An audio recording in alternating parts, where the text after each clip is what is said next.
Hello student, आप सभी का स्वागत है मेरे यूट्यूब चैनल फेरेट क्लासेस में। तो आज बायोलॉजी का 4th क्लास है। पिछले वीडियो में हमने कोशिका के बारे में जाना, कोशिका के अंगों के बारे में जाना। तो आज हम उसी कोशिका का विभाजन मतलब सेल डिवीज़न क्या होता है, कैसे होता है, कितने चरणों में होता है और कितने प्रकार से होता है, इन सभी की जानकारी आज हम इस वीडियो में समझने वाले हैं। थोड़ा सा कंफ्यूजिंग चैप्टर है, बट मैं आसानी से आपको समझाऊंगी तो आपको इजीली समझ आ जाएगा। ओके, तो चलो बिना किसी देरी के स्टार्ट करते हैं। तो सबसे पहले सवाल आता है कि कोशिका विभाजन किसे कहते हैं। तो जब एक कोशिका अपने आप को विभाजित करके बहुत सी नई कोशिका बनाती है तो इसी को कोशिका विभाजन या सेल डिवीज़न कहते हैं। ठीक है, मतलब जब एक कोशिका होती है, जब वो अपने आप को विभाजित करके बहुत सारी नई कोशिका बनाती है तो इसी को ही कोशिका विभाजन कहते हैं। मैंने आपको बताया था किसी भी लिविंग ऑर्गेनिज्म की सबसे छोटी इकाई कोशिका ही होती है, और यही कोशिका जब अपने आप को विभाजित करके बहुत सारी कोशिका बनाती हैं तो ये एक ऊतक का निर्माण करती हैं, और यही ऊतक आगे चलकर एक अंग का निर्माण करते हैं, और यही अंगतंत्र एक जीव का निर्माण करते हैं। इन सभी के बारे में हमने पिछले वीडियो में समझा। ओके, तो कोशिका विभाजन किसे कहते हैं ये आप आसानी से समझ गए होंगे कि जब एक कोशिका अपने आप को विभाजित करके बहुत सी कोशिका बनाती है तो इसी को कोशिका विभाजन या सेल डिवीजन कहते हैं। अब प्रश्न उठता है कि कोशिका विभाजन क्यों जरूरी है। तो कोशिका विभाजन जरूरी है किसी भी जीव की ग्रोथ और डेवलपमेंट के लिए और उसके रिप्रोडक्शन के लिए। अगर कोशिका विभाजन होगा किसी बॉडी में तो उसका वृद्धि विकास होगा और उसमें प्रजनन की क्रिया भी होगी। तो इसीलिए कोशिका विभाजन जरूरी है किसी जीव में। ओके, तो कोशिका विभाजन किसे कहते हैं ये समझ लिया, कोशिका विभाजन क्यों जरूरी है ये भी समझ लिया। ओके, अब जानते हैं कि कोशिका विभाजन की खोज किसने की होगी। तो कोशिका विभाजन को सर्वप्रथम 1855 में विर्चाउ ने देखा था। ओके, तो ये पर्सन है जिन इमेज में आप देख सकते हैं, इन्हीं का नाम है रुडोल्फ विर्चाउ। और इन्होंने ही 1855 में कोशिका विभाजन की जो क्रिया है उसको देखा था। और जब इन्होंने कोशिका विभाजन की क्रिया को देखा तो लैटिन में एक सेंटेंस कहा था, ओमनिस सेलुलाए सेलुला, जिसका मतलब होता है नई कोशिकाएं पहले से मौजूद कोशिकाओं से बनती हैं। ओके, ये हम सभी को पता है कि हमारी बॉडी में कई सारी कोशिकाएं होती हैं। ओके, तो ऑलरेडी हमारे अंदर कोशिका हैं, तो वही कह रहा है कि जो नई कोशिका बनती हैं वो पहले से मौजूद कोशिकाओं से ही बनती हैं। तो मतलब जो हमारी बॉडी में कोशिकाएं हैं जब वो अपने आप को खुद विभाजित करेंगी तो नई कोशिका बनेंगी। तो इसी का कहना है किसका, विर्चाउ का, और इन्होंने लैटिन में कहा था ओमने सेलुलाए सेलुला। बहुत इंपॉर्टेंट है, एग्जाम में पूछा भी गया कि विर्चाउ ने कोशिका विभाजन की क्रिया को देखते समय क्या शब्द कहे थे। तो आंसर होना चाहिए ओमनिस सेलुलाए सेलुला, नई कोशिकाएं पहले से मौजूद कोशिकाओं से बनती हैं। ठीक है, समझ लिया, उसकी परिभाषा समझ ली, क्यों जरूरी है ये समझ लिया, खोज किसने की ये समझ लिया। अब समझते हैं कोशिका विभाजन कितने प्रकार से होता है। तो किसी भी बॉडी में, किसी भी जीव में कोशिका विभाजन 3 प्रकार से होता है। असूत्री विभाजन, एमिटोसिस डिवीजन, दूसरा होता है समसूत्री विभाजन, माइटोसिस डिवीजन, और तीसरा होता है अर्धसूत्री विभाजन। ठीक है, मेयोसिस डिवीजन।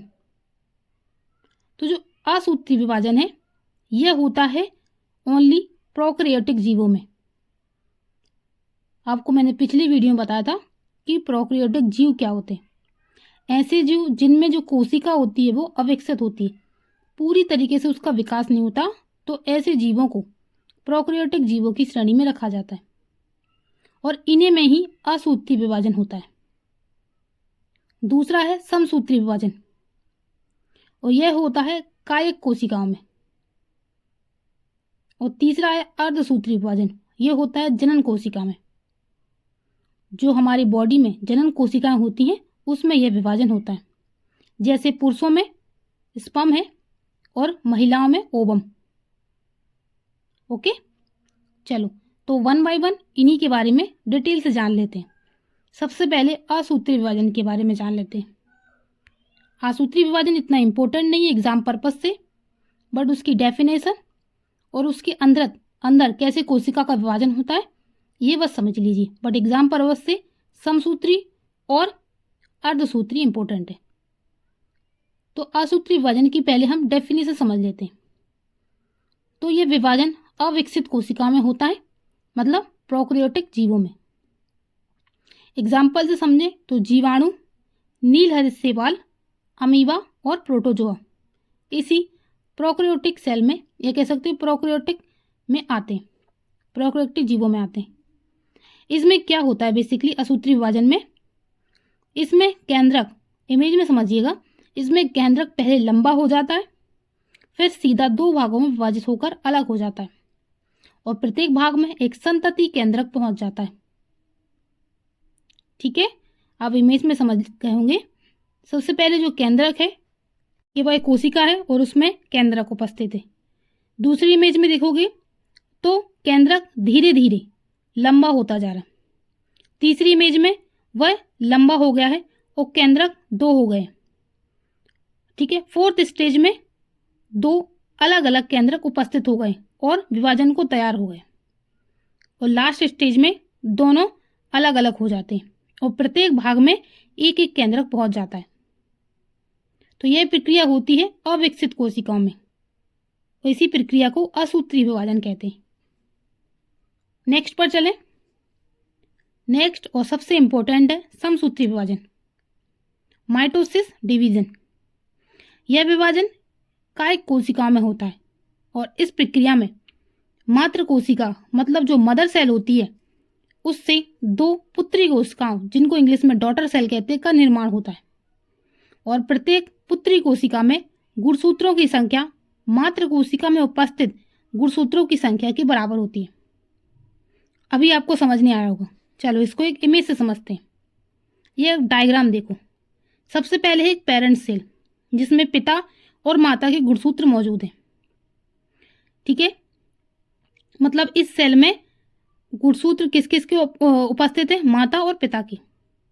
जब इनका डीएनए रेप्लिकेट होता है, मतलब माता और पिता का डीएनए जब उनके बच्चों में जाता है तो क्या होता है, फिर जो सेकंड स्टेज है, ठीक है, तो इसमें गुणसूत्रों की संख्या आती है। ओके, तो इसमें जो गुणसूत्रों की संख्या होगी वह माता और पिता दोनों की समान होगी, क्योंकि डीएनए रेप्लिकेट हो रहे हैं और समान, क्योंकि समसूत्री विभाजन है तो समान मात्रा में डीएनए दूसरे में आएंगे। ठीक है, तो उसके बाद जब इनका डीएनए रेप्लिकेट होता है, मतलब जो ये बीच का हिस्सा है, जो दूसरी कोशिका है, इसी को कहा जाता है मातृ कोशिका। और इसी मातृ कोशिका के बाद जो दो कोशिका बनेगी, जिनको डॉटर सेल या संतति कोशिका कहा जाता है, उसमें जो गुणसूत्रों की संख्या होगी वह समान होगी। मतलब अगर जो मदर सेल है, जो सेंटर में सेल दिखाई दे रही है, अगर उस सेल में गुणसूत्रों की संख्या 46 है, तो उसकी जो डॉटर सेल बनेगी उनमें भी गुणसूत्रों की संख्या 46 ही होगी। ठीक है, कंफ्यूज मत होइए, क्योंकि समसूत्री विभाजन है, मतलब समान मात्रा में ही गुणसूत्रों का विभाजन होगा। तो ये हो गया समसूत्री विभाजन। और क्योंकि समान मात्रा में गुणसूत्रों का विभाजन हो रहा है, तो इसका कार्य क्या होगा? इसका कार्य होता है, यह घाव भरने में कार्य करता है और कटे फटे अंगों की मरम्मत करता है। ठीक है, मतलब अगर हमारी बॉडी में कहीं कट लग जाता है तो आप देखते होंगे कि समय के साथ वह घाव भर जाता है और स्किन बिल्कुल क्लीन दिखने लगती जैसे पहले थी। ठीक है, तो अगर ये विभाजन समान मात्रा में नहीं हुआ होगा, अगर ये गुणसूत्र समान मात्रा में नहीं गए होते, तो वहाँ पे या घाव रहता या उस तरीके की स्किन नहीं आती। लेकिन समसूत्री विभाजन है, क्योंकि ये कायिक कोशिकाओं में होता है, इसलिए गुणसूत्रों की संख्या भी समान होगी और जो वो कट है जब वो भर जाएगा तो वो स्किन के समान ही हो जाएगा, वहाँ लगेगा ही नहीं कि यहाँ पे कभी कट लगा था। ठीक है, तो एग्जाम्पल हो गया, क्योंकि समसूत्री विभाजन में जो गुणसूत्र होते हैं वह समान मात्रा में होते हैं, मतलब जितने उसकी मात्र कोशिका में रहेंगे उतने ही उससे जो कोशिकाएं बनेगी उसमें भी उतने ही गुणसूत्र होंगे। एक इम्पोर्टेंट नोट है, समसूत्री विभाजन की प्रक्रिया को जंतु कोशिका में सबसे पहले जर्मनी के जीव वैज्ञानिक वाल्टेर फ्लेमिंग ने 1879 में देखा था और उन्होंने ही सन 1882 में इस प्रक्रिया को माइटोसिस नाम दिया था। ठीक है, कंफ्यूज मत होइएगा, बहुत सिंपल है। समसूत्री विभाजन मतलब जितनी भी कोशिका बनेगी उसमें गुणसूत्रों का समान वितरण होगा। अगर उसकी मातृ सेल में 46 गुणसूत्र हैं तो उसकी जो डॉटर सेल बनेगी उसमें भी समान गुणसूत्र ही उपस्थित होंगे। ठीक है, समान मात्रा में। इसलिए इसका कार्य घाव भरने या किसी भी कटे फटे अंगों की मरम्मत करने के लिए होता है। अब समसूत्री विभाजन क्योंकि एग्जाम पर्पज से इंपॉर्टेंट है, एग्जाम में क्वेश्चन भी पूछे जाते हैं, तो इसको डिटेल से समझेंगे। अभी तो हमने एक डायग्राम से समझा था कि गुणसूत्र कैसे समान होते हैं। अब ये समझेंगे कि जो डॉटर सेल है वो किस तरीके से बनती है, कैसे उसमें केंद्रक का विभाजन होता है और कैसे वह कोशिका का लास्ट में उसमें विभाजन होता है। तो एक डायग्राम है, इसको समझिएगा। तो इसमें है कि समसूत्री विभाजन 2 अवस्था में पूरा होता है। ओके, जिसमें सबसे पहली अवस्था होती है अंतरावस्था जिसको इंटरफेज कहते हैं, और दूसरी होती है सूत्री अवस्था जिसको माइटोसिस फेज कहते हैं। अंतरावस्था में क्या होता है, जिसमें कोशिका विभाजन की तैयारी होती है और यह सबसे बड़ी अवस्था होती है जिसमें 95% समय लगता है। जब मैं आपको वो डायग्राम समझा रही थी उसमें जो सेकंड वाली सेल थी उसमें उसको वो दूसरी 2 डॉटर सेल को बनने में काफ़ी समय लगने वाला था। तो सबसे ज़्यादा समय कहाँ लग रहा था, बीच वाली सेल में। मतलब कोशिका विभाजन की तैयारी में सबसे ज़्यादा समय लगता है और इसमें लगभग 90% का समय लगता है, 95% का समय लगता है। मतलब हम जब किसी भी इवेंट की तैयारी करते हैं तो सबसे ज़्यादा समय किस में लगता है, उस इवेंट की तैयारी करने में, है ना। तो वही होता है प्रोसेस समसूत्री विभाजन में। जब कोशिका को, यह कह सकते हैं जब कोशिका का विभाजन होता है तो उसकी विभाजन होने से पहले उसकी तैयारी में सबसे ज़्यादा समय लगता है और यही सबसे बड़ी अवस्था होती है और इसमें 95% का समय लगता है। फिर उसके बाद ही उसमें केंद्रक का विभाजन चालू हो जाता है और बाद में कोशिका 2 भागों में विभाजित हो जाती है। ठीक है, उसके बाद है दूसरी स्टेज माइटोसिस फेज। तो ये माइटोसिस फेज में 2 स्टेप है। सबसे पहले केंद्रक का विभाजन होगा, उसके बाद वह खुद कोशिका 2 भागों में विभाजित हो जाएगी। तो सबसे पहले जो केंद्रक है वह 4 स्टेप में विभाजित होता है, प्रोफेज, मेटाफेज, एनाफेज और टेलोफेज। और उसके बाद जब केंद्रक का विभाजन हो जाता है तो फिर बाद में कोशिका का विभाजन होता है जिसमें समान मात्रा में गुणसूत्र मौजूद होते हैं, इसलिए इसको समसूत्री विभाजन कहते हैं। तो सबसे पहले केंद्रक का विभाजन में ये कह सकते हैं जो कोशिका का केंद्रक है वो 4 स्टेज में विभाजित होता है। तो इन चारों स्टेज को डिटेल से समझ लेते हैं कि किस तरीके से किसी कोशिका का केंद्रक विभाजित होता है। तो सबसे पहले मैंने आपको बताया था कि 4 स्टेज में, ठीक है, तो आप इमेज से समझिएगा। यह एक कोशिका है जिसमें एक केंद्रक दिख रहा है, ठीक है। तो इस केंद्रक में जब ये चारों स्टेज कंप्लीट हो जाएंगी तो किसी कोशिका में कितने केंद्रक हो जाएंगे, 2 केंद्रक हो जाएंगे, क्योंकि उसमें ये 4 स्टेज कंप्लीट हो चुकी है, मतलब उस केंद्रक का विभाजन हो चुका है। उसके बाद ये जो कोशिका है जिसमें 2 केंद्रक उपलब्ध हो चुके हैं, उसके बाद इसी कोशिका का विभाजन चालू हो जाता है और इसी को कहा जाता है मदर सेल। और यही मदर सेल लास्ट में डॉटर सेल बनाती है। ओके, इतना समझ गए। मतलब एक कोशिका है जिसमें जब ये केंद्रक का विभाजन होता है, मतलब केंद्रक के विभाजन की 4 स्टेज होती है, तो इसके बाद जो केंद्रक है और किसी कोशिका में 2 भागों में विभाजित हो जाता है। उसके बाद उस कोशिका में कोशिका विभाजन चालू हो जाता है, मतलब उसी कोशिका का विभाजन चालू हो जाता है और 2 डॉटर सेल बनती है और जिनमें गुणसूत्रों की संख्या भी समान होती है क्योंकि ये समसूत्री विभाजन है। ठीक है, चलो अब जो केंद्रक का विभाजन है, जो 4 स्टेज है, उनको डिटेल से समझ लेते हैं। एक मैंने एक ओवरव्यू दे दिया कि किस तरीके से जब ये 4 स्टेज कंप्लीट होती हैं तो किसी केंद्रक का विभाजन होता है। ठीक है, चलो एक एक करके समझ लेते हैं। जिसमें सबसे पहली स्टेज है प्रोफेज की। इसमें क्या होता है, जो बगल में डायग्राम है ना जिसमें सबसे ऊपर प्रोफेज है, आप उस इमेज को ध्यान से देखते रहिएगा। ठीक है। चलो, प्रोफेज, कोशिका के वास्तविक विभाजन की शुरुआत होती है। तो जो ये स्टेज होती है इसमें कोशिका के वास्तविक विभाजन की शुरुआत स्टार्ट हो जाती है। इसमें क्रोमोसोम झुंड में दिखाई पड़ते हैं। जो गुणसूत्र हैं जो सेंटर में दिख रहे हैं नीले कलर के, वह गुणसूत्र जो है वह झुंड में दिखाई पड़ते हैं।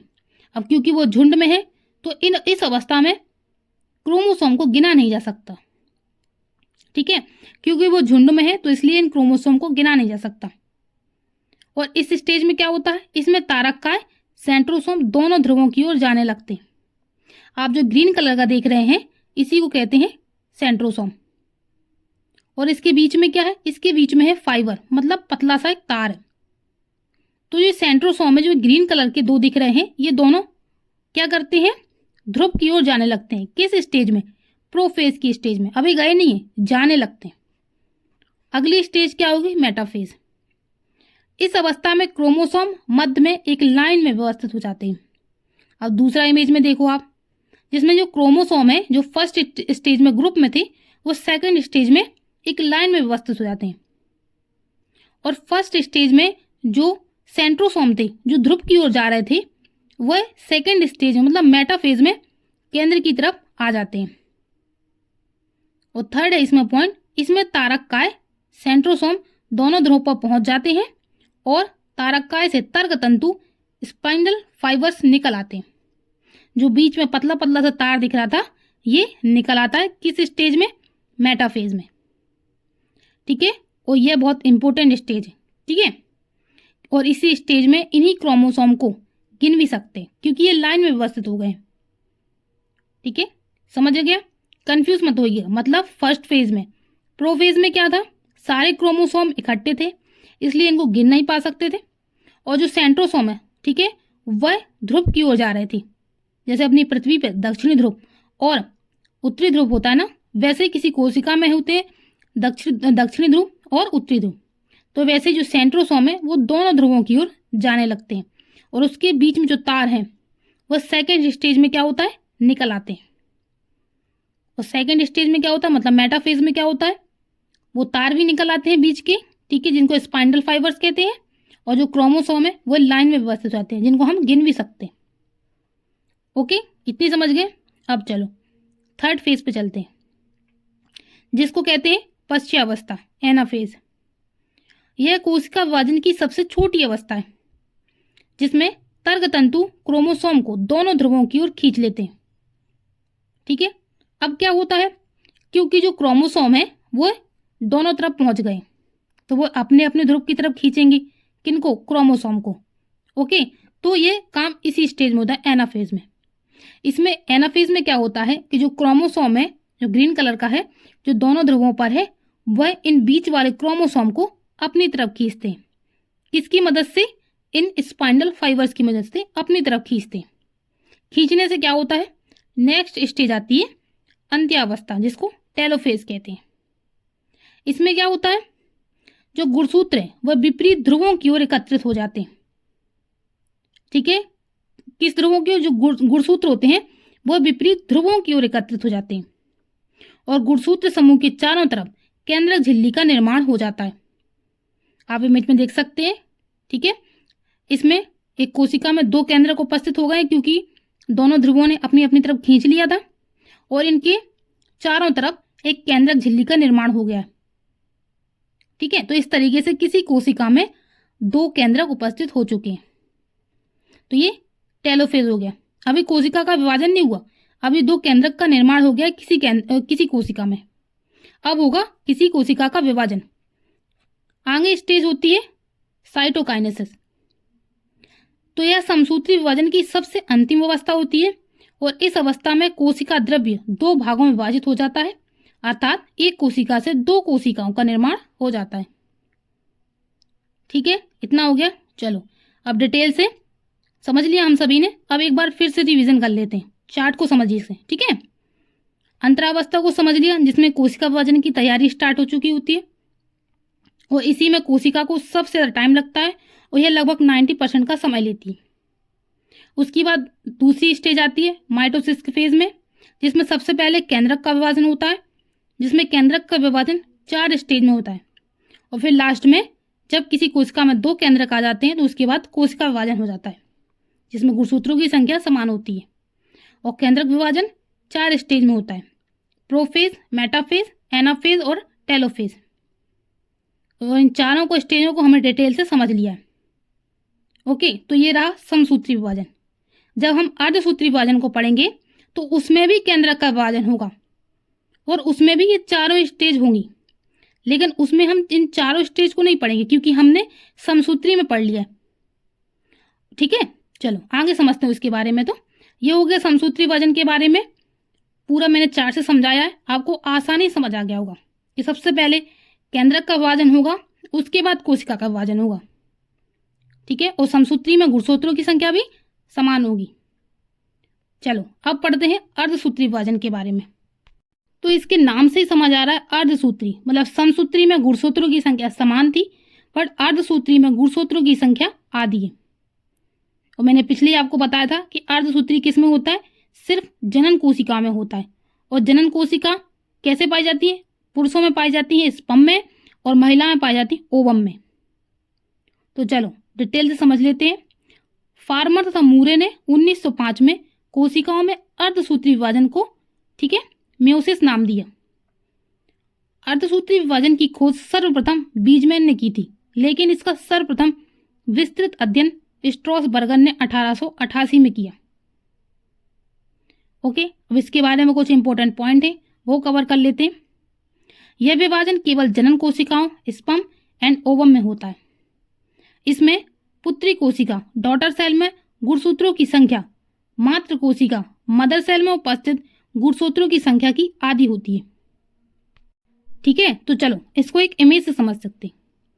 ओके, तो यह स्टेज है मायोसिस की, मतलब अर्ध विभाजन की, जिसमें पहली कोशिका है जिसको पेरेंट सेल कहते हैं, उसके बाद मदर सेल आती है जिसमें जो गुणसूत्र हैं वो आते हैं, उसके बाद 2 डॉटर सेल बनती हैं और यही डॉटर सेल आगे चल के 4 डॉटर सेल का निर्माण करती है। किस स्टेज में, अर्धसूत्री विभाजन में। ठीक है, क्योंकि इसमें विभाजन की क्रिया वो 2 प्रकार से होती है, जिसके फलस्वरूप इसमें 4 पुत्री कोशिकाओं का निर्माण होता है। ठीक है, समसूत्री में एक ही बार विभाजन हो रहा था और 2 डॉटर सेल बन रही थी जिसमें समान गुणसूत्र थे, लेकिन जो अर्धसूत्री विभाजन है इसमें 2 बार विभाजन की क्रिया होती है, जिसके कारण इसमें 4 डॉटर सेल बनती है और इनमें गुणसूत्रों की संख्या आधी होती है। ठीक है, चलो आगे समझते हैं, और वैसे ही चार्ट से समझते हैं तो डिटेल से समझ लेंगे क्योंकि एग्जाम पर्पज से इंपॉर्टेंट है। तो ये चार्ट है जैसा समसूत्री में था, उसमें भी सबसे पहले मैंने आपको बोला था कि कोशिका विभाजन की तैयारी स्टार्ट होती है, तो इसमें भी वैसा ही होता है। तो इसमें सबसे पहले केंद्रक का विभाजन होता है जैसा समसूत्री में हो रहा था, और केंद्रक के विभाजन में 4 स्टेज थी जो हमने पढ़ ली हैं, प्रोफेज, मेटाफेज, एनाफेज और टेलोफेज। वही स्टेज जो समसूत्री में हुई थी वही स्टेज अर्धसूत्री में भी होगी, क्योंकि इसमें भी, ठीक है, तो ये चारों स्टेज हैं, हमको इनको दोबारा पढ़ने की जरूरत नहीं है क्योंकि हमने समसूत्री में इनको डिटेल से समझ लिया है। बट ये याद रखिएगा, समसूत्री में भी यही चारों स्टेज होंगी केंद्रक के विभाजन के लिए, और यही चारों स्टेज अर्धसूत्री कोशिका का जब विभाजन होगा तो इसमें भी जब केंद्रक का विभाजन होगा तो ये चारों स्टेज होंगी। ओके, बस इसमें इम्पोर्टेंट है जो इसकी फर्स्ट स्टेज रहती है ना, प्रोफेज, इसमें जो केंद्रक का विभाजन होता है, अर्धसूत्री की बात कर रही हूँ मैं, जो प्रोफेज स्टेज होती है, जब इसमें केंद्रक का विभाजन होता है अर्धसूत्री में, तो इसमें जो केंद्रक का विभाजन है उसमें सबसे ज़्यादा टाइम लगता है। और इसमें यह जो टाइम लगता है, तो जिसमें जो एक केंद्रक का विभाजन है इसमें 5 स्टेप होते हैं। ओके, जिसमें सबसे पहली स्टेज होती है लैप्टोटिन, जाइगोटिन, पैकेटिन, डिप्लोटिन और डाइकाइनेसिस।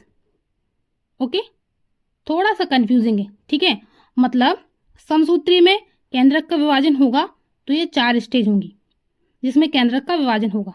ठीक है, तो वैसा ही अर्धसूत्री में होगा, लेकिन जो प्रोफेज, मतलब जो कह सकते हैं प्रोफेज स्टेज है अर्धसूत्री में, उसमें जब केंद्रक का विभाजन होगा तो उसमें जो केंद्रक का विभाजन है वह 5 स्टेज में होता है। उसके बाद अर्धसूत्री में मेटाफेज आती है। तो एग्जाम में प्रोफेज की जो स्टेज है अर्धसूत्री की, उससे रिलेटेड ही क्वेश्चन पूछे जाते हैं। जैसे लेप्टोटिन स्टेज में क्या होता है, जाइगोटिन में क्या होता है, पैकेटिन में क्या होता है। ठीक है, तो इन्हीं के बारे में समझ लेते हैं।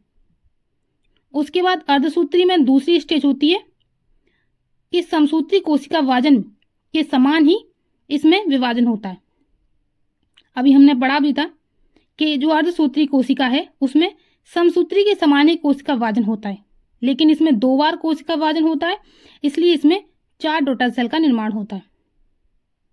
और समसूत्री में एक ही बार होता है, तो इसमें 2 डॉटर सेल का निर्माण होता है, और उसमें जो गुणसूत्र है वो समान संख्या में मौजूद होते हैं। लेकिन जो अर्धसूत्री है उसमें जो गुणसूत्र रहेंगे वह आधे रहेंगे। ठीक है, चलो समझ लेते हैं। जो प्रोफेज स्टेज है उसके अंदर जो ये 5 स्टेज आ रही हैं उनके बारे में। सबसे पहली स्टेज होती है लेप्टोटिन। इसमें क्या होता है, इस अवस्था में जो गुणसूत्र होते हैं वह उलझे हुए पतले धागों की तरह दिखाई पड़ते हैं और इन्हें क्रोमोनिमेटा कहते हैं। जब मैं आपको प्रोफेज पढ़ा रही थी तब मैंने आपको बताया था कि जो गुणसूत्र हैं वह झुंड में होते हैं, क्योंकि हम उनको गिन नहीं सकते। तो उसी के अंदर एक स्टेज होती है लेप्टोटिन, जिसमें गुणसूत्र उलझे हुए पतले धागों की तरह दिखाई पड़ते हैं और इन्हीं को क्रोमोनिमेटा कहते हैं। दूसरा स्टेज है जाइगोटिन। इसमें क्या होता है, समजात गुणसूत्र जोड़े युग्म बना लेते हैं, जिसे सिनेप्सिस कहते हैं। मतलब दूसरी इमेज में देखो आप, जो ये कलर दिख रहे हैं इसमें जो एक कलर के होंगे वो एक साइड हो गए हैं और जो एक कलर है वो दूसरी साइड हो गया। मतलब जो समजात गुणसूत्र हैं उन्होंने जोड़े बना लिए, इन्हीं को कहा जाता है सिनेप्सिस, और इस स्टेज को कहा जाता है जाइगोटिन। यह होती है अर्धसूत्री विभाजन में। इसके अंदर होती है, ये प्रोफेज के अंदर होता है। उसके बाद है पैकेटिन। इसमें क्या होता है, इसमें जो गुणसूत्र हैं उसमें युग्मन की प्रक्रिया पूरी हो जाती है, मतलब डीएनए बन जाते और समजात गुणसूत्रों के मध्य जीन विनिमय करने लगते हैं। मतलब जो जीन्स होते हैं वह स्टेज एक दूसरे से में जाने लगते हैं, मतलब जीन का विनिमय होने लगता है, और इसी को क्रॉसिंग ओवर कहते हैं। इसके अंतर्गत दूसरा पॉइंट है, जीन विनिमय द्वारा सजातीय गुणसूत्रों में अनुवांशिक मतलब जो जेनेटिक है सामग्री का विनिमय होता है, जिससे अनुवांशिक विविधता भी बढ़ती है। ठीक है, तो जो क्रॉसिंग ओवर है उसको क्या कहते हैं, क्रॉसिंग ओवर कहलाता है, जिसमें जीन का विनिमय होता है। ठीक है, एक बॉडी से जैसे होते हैं ना अपने पिता के जीन्स उनके बच्चों में आते हैं, तो इसी को कहा जाता है क्रॉसिंग ओवर, मतलब जीन का आदान प्रदान, जीन विनिमय, जिसमें क्या होता है जेनेटिक चीजें एक से दूसरे में जाती हैं। ठीक है, अगली स्टेज है डिप्लोटिन। इसमें क्या होता है, समजात गुणसूत्र अलग होने लगते हैं। फिर है डाइकाइनेसिस। इसमें जो समजात गुणसूत्र थे वो अलग अलग हो जाते हैं और तर्क तंतु स्प्लेंडेड फाइबर का निर्माण शुरू हो जाता है। ठीक है, स्प्लेंडेड फाइबर था जो फर्स्ट फेज में दिख रहा था, उसका निर्माण होने लगता है। किस स्टेज में, प्रोफेज स्टेज के अंतर्गत ही डाइकाइनेसिस स्टेज में। ठीक है, तो इस तरीके की ये 5 स्टेज थी जो जरूरी थी एग्जाम पर्पज से। ठीक है, थोड़ा सा कंफ्यूजिंग है, 1-2 बार आप पढ़ेंगे ना तो आसानी समझ आ जाएगा। अब हम पढ़ते हैं दोनों में डिफरेंस, क्योंकि एग्जाम में पूछा गया इसके बारे में कि क्या क्या डिफरेंस है। तो जो समसूत्री विभाजन है यह विभाजन कायिक कोशिका में होता है, और अर्धसूत्री विभाजन यह विभाजन जनन कोशिका में होता है। इस विभाजन में कम समय लगता है और इस विभाजन में अधिक समय लगता है। ठीक है, समसूत्री में कम समय क्यों लगता है, क्योंकि उसमें एक ही कोशिका का विभाजन होता है और 2 डॉटर सेल का निर्माण होता है। बट जो अर्धसूत्री है इसमें 2 कोशिका का विभाजन होता है और 4 डॉटर सेल का निर्माण होता है। तीसरा पॉइंट है इसमें, इस विभाजन के द्वारा एक कोशिका से 2 कोशिकाएं बनती हैं, और अर्धसूत्री में है इस विभाजन से एक कोशिका से 4 कोशिकाओं का निर्माण होता है। चौथा पॉइंट है, संतति कोशिका में जनक जैसे ही गुणसूत्र होने के कारण आनुवांशिक विविधता नहीं होती। ठीक है, जो डॉटर सेल है उसमें आनुवंशिक विविधता नहीं होती क्योंकि उसमें जीन का क्रॉसओवर नहीं होता। लेकिन जो संतति कोशिका है, क्योंकि अर्धसूत्री विभाजन जनन कोशिका में हो रहा है, इसलिए इसमें गुणसूत्रों का आदान प्रदान होता है, इसलिए इनमें आनुवंशिक विविधता पाई जाती है। 5th पॉइंट है इसमें गुणसूत्रों के आनुवंशिक पदार्थों में आदान प्रदान नहीं होता। और 5th पॉइंट है इसमें गुणसूत्रों के आनुवंशिक पदार्थों में आदान प्रदान होता है। तो दोनों में ये अंतर था। 5 पॉइंट है दोनों में, एग्जाम पर्पज से इम्पोर्टेंट है। आई होप आपको समझ आ गया होगा। थोड़ा सा कंफ्यूजिंग है बट 1-2 बार पढ़ेंगे तो समझ आ जाएगा। ठीक है, तो यहाँ पर थ्योरी कंप्लीट हो गई है। अब बारी है टेस्ट की। पहला क्वेश्चन है, गुणसूत्रों का वह विभाजन जिसमें केंद्रक का विभाजन नहीं होता और बहुत सारे गुणसूत्र बनते हैं। ओके, ऑप्शन है एमाइटोसिस, एंडोमाइटिस या द्विगुणन या उनमें से कोई नहीं। तो आपका राइट आंसर है एंडोमाइटोसिस। नेक्स्ट है, अर्धसूत्री विभाजन होता है। ऑप्शन है केवल अगुणित जीवों में, केवल द्विगुणित जीवों में, अगुणित और द्विगुणित दोनों में, या उपरोक्त में से कोई नहीं। तो राइट आंसर है केवल द्विगुणित जीवों में। नेक्स्ट है, अर्धसूत्री विभाजन कोशिका विभाजन की वह विधि है जिसमें, फर्स्ट पॉइंट है, जिससे जीवों के आकार में वृद्धि होती है, जो कायिक और जनन दोनों कोशिकाओं में पाया जाता है, जिसमें 2 समान कोशिकाएं बनती हैं, या जो जाति की गुणसूत्र संख्या को स्थिर बनाए रखती हैं। तो राइट आंसर होगा ऑप्शन डी, जो जाति की गुणसूत्र संख्या को स्थिर बनाए रखती हैं। नेक्स्ट है, निम्नलिखित में से किस प्रावस्था में डीएनए का द्विगुणन होता है? तो ऑप्शन है जी अवस्था, एस अवस्था, मेटाफेज और G2 अवस्था। तो राइट आंसर है ऑप्शन बी, एस अवस्था। इसको हम आगे नेक्स्ट वीडियो में समझेंगे। ठीक है, बट यहाँ पर इसका राइट आंसर आप समझ लीजिए ऑप्शन बी। नेक्स्ट है, एक पौधे की गुणसूत्र संख्या 2n = 20 है। इसके मूल रोम में कितने गुणसूत्र होंगे? तो ऑप्शन है 10, 40, 20 या 30। तो राइट आंसर यहाँ पर ऑप्शन सी, 20 समान गुणसूत्र रहेंगे। नेक्स्ट है, निम्नलिखित में से किस एक विभाजन में गुणसूत्र संख्या आधी हो जाती है? ऑप्शन है बाइनरी फिशन, अर्धसूत्री विभाजन, एंडोमाइटोसिस या समसूत्री विभाजन। ठीक है, तो किसी एक विभाजन में गुणसूत्र संख्या आधी हो जाती है। तो राइट आंसर है एंडोमाइटोसिस। नेक्स्ट है, सिनेप्सिस होता है। आपको बताना है सिनेप्सिस कहाँ होता है। ऑप्शन है अर्धसूत्री विभाजन में, समसूत्री विभाजन में, एमाइटोसिस में या किसी में नहीं। तो राइट आंसर है अर्धसूत्री विभाजन में। ठीक है, नेक्स्ट है, समसूत्री विभाजन के परिणाम स्वरूप क्या होता है? ऑप्शन है गुणसूत्र संख्या आधी हो जाती है, गुणसूत्र संख्या दोगुनी हो जाती है, गुणसूत्र संख्या में कोई परिवर्तन नहीं होता, या कोशिका का आयतन बढ़ता है। तो राइट आंसर है गुणसूत्र संख्या में कोई परिवर्तन नहीं होता, समान रहती है। ठीक है, नेक्स्ट है, समसूत्री विभाजन की वह अवस्था जिसमें गुणसूत्र पृथक होकर दोनों ध्रुवों की ओर जाते हैं। ऑप्शन है प्रोफेज, मेटाफेज, एनाफेज या टीलोफेज। तो राइट आंसर है ऑप्शन सी, एनाफेज। नेक्स्ट है, गुणसूत्र लंबे धागे के समान दिखाई देते हैं। ऑप्शन है लेप्टोटीन, जाइगोटीन, पैकाइटिन या डिप्लोटीन। तो राइट आंसर है ऑप्शन ए, लेप्टोटीन। देखो, आपने देखा क्वेश्चन आया है ना एग्जाम में, तो ऐसे क्वेश्चन पूछे जाते हैं अर्धसूत्री विभाजन में प्रोफेज के अंदर। नेक्स्ट है, एक मूल शीर्ष मतलब रूप टिप की कोशिका में 128 कोशिका बनाने के लिए कितने विभाजन होने चाहिए? तो ऑप्शन है 128, ऑप्शन है बी 127, ऑप्शन सी 64 या ऑप्शन डी 321। तो राइट आंसर है ऑप्शन बी 127। नेक्स्ट है, अर्धसूत्री विभाजन का प्रथम विभाजन होता है।